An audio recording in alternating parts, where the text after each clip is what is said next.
একটা দুইটা শিবির দর দৈরা দবাই কর।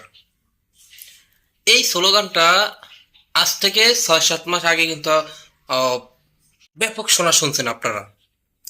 5ই আগস্টের আগে এই স্লোগানটা ব্যাপক শোনা শুনছেন। আবার নতুন করে কিন্তু সেই স্লোগানটা আমাদের কানে বাজতেছে।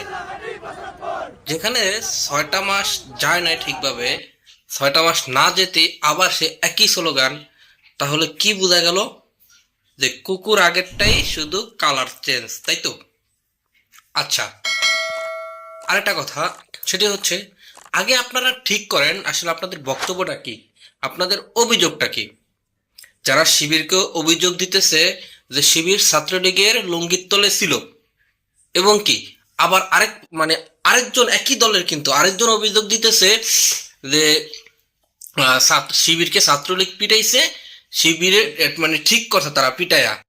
এখন আপনাদের বক্তব্যটা দুইটা দ্বিমুখী হয়ে যান। আগে আপনারা ঠিক করেন, আগে নিজেরা আলোচনায় বসেন, আলোচনায় বসে নির্দিষ্ট একটা অভিযোগ দেন যে আসলে কোন অভিযোগটা আপনাদের সঠিক, যে শিবিরকে ছাত্রলীগ পিটাইছে শিবিরের দোষ আছে বলে, নাকি শিবির ছাত্রলীগের লঙ্গির তলে ছিল। যদি শিবির ছাত্রলীগের লঙ্গির তলে থাকতো তাহলে তো পিটানোর কোনো কথাই না, তাহলে পিটাইলো কেন?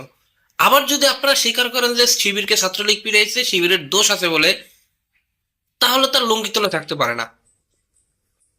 আগে আপনাদের বক্তব্যটা ক্লিয়ার করেন, আপনারা ডিসিশন নেন, আপনারা মিটিং করে সিদ্ধান্ত নেন আসলে শিবিরের বিরুদ্ধে কোন অভিযোগটা দিবেন আপনারা। আর যারা বলতেছেন যে শিবির গুপ্ত সংগঠন, ভাই তাদেরকে বলে আপনারা গত 16 বছর ধরে কি করতে পারছেন? আপনারা আপনারা কোথায় ছিলেন? আপনাদের ব্যানার ধরার মতো আহ, লোক পান নাই। আপনারা তখন কোথায় প্রকাশ রাজনীতি করছেন, এবং প্রকাশ্যে রাজনীতি করে আপনারা কি করতে পারছেন বলেন? কি করতে পারছেন আপনারা? আপনারা শিবিরকে গুপ্ত সংগঠন বলে গালি দিতেছেন। আবার এখন আবার আরেকটা ফেসবুক পোস্ট দেখলাম যে শিবিরকে নাকি জাহেজ, শিবির যায় শিবিরকে ইনশাল্লাহ। মানে চিন্তা করে দেখেন, চোর হইলো ইমানদার আছে, একজন মানুষকে সেটা আবার ইনশাল্লাহ বলে, আল্লাহর ইচ্ছায়। বুঝতে পারছেন? একজন তারা ইনশাল্লাহ বলে, মানে কি বলবো, এটা নিয়ে আসলে বলার কিছু না। আপনারা স্ক্রিনে দেখতে পাচ্ছেন পাশে ফটোটা। তো ভাই, এই ধরনের এই আগের যুগের আপনাদের রাজনীতি এখন আর বাংলাদেশের মানুষ খায় না। বাংলাদেশের মানুষ এখন অনেক আপডেট, অনেক অ্যাডভান্স। তো এগুলা কইরা মানুষকে আসলে বলদ বানাইতে পারবেন না, বরং মানুষ আপনাদেরকেই বলদ মনে করে। বুঝতে পারছেন? মানুষ আপনাদের কি বলদ মনে করে। আপনারা আপনাদের আহ, আহ, বক্তব্যের যে সোশ্যাল মিডিয়ায় যে ভিডিওগুলো ছাড়ে, সেই ভিডিওগুলোর নিচে কমেন্টগুলো কি কখনো পড়ে দেখছেন? সেখানে কমেন্টে কারা কি বলে, আপনাদের পক্ষে কত পার্সেন্ট লোক আছে, সেটা কি একবারও পড়ে দেখছেন?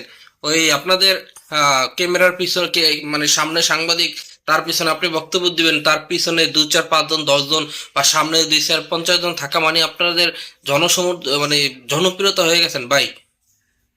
আসলে আপনারা আপনাদের নিজেদের জনপ্রিয়তা নিজেরা আরো নষ্ট করতেছেন। তো এগুলা না করে চলুন, বাংলাদেশটারে সুন্দরভাবে এগিয়ে নেওয়া যায় কিভাবে, কিভাবে সমঝোতার মাধ্যমে, ঠিক যেভাবে স্বৈরাচারকে বিদায় করছেন ঠিক সেভাবে সমঝোতার মাধ্যমে সকলে রাজনীতি করেন। ধন্যবাদ সবাই এতক্ষণ কথাগুলো শোনার জন্য।